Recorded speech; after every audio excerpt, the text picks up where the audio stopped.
बंदौ गुरुपद पदुम परागा, सुरुचि सुवास सरस है अनुरागा। नमस्कार, जय सियाराम। एकटा उपनयन गीत सुने जाओ।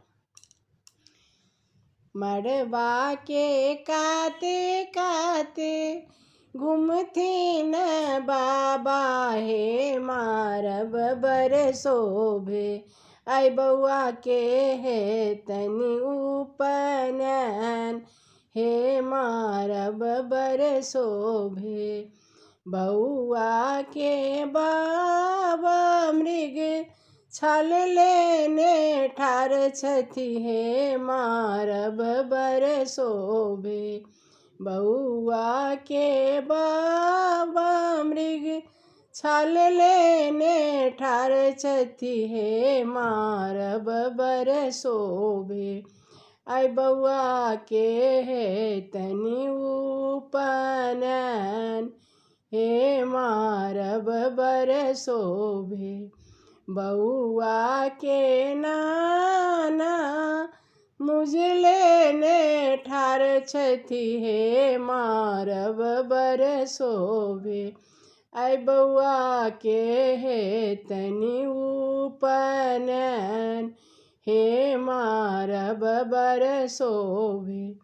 आई बउआ के हे तनि उपनयन, हे मारब बर शोभे। बउआ के बाबी भिख लेने ठार छथि, हे मारब बर शोभे। देखी देखी नयन जुरैत, हे मारब बर शोभे। बउआ के नानी धोती लेने ठार छथि, हे मारब बर शोभे। आई बउआ के हे तनि उपनयन, हे मारब बर शोभे। बउआ के पापा सिकरी लेने ठार छथि, हे मारब बर शोभे। आई बउआ के हे तनि उपनयन, हे मारब बर शोभे। बउआ के मामी भिख लेने ठार छथि, हे मारब बर शोभे। आई अतिक्ष के हे तनि उपनयन, हे बउआ बर शोभे।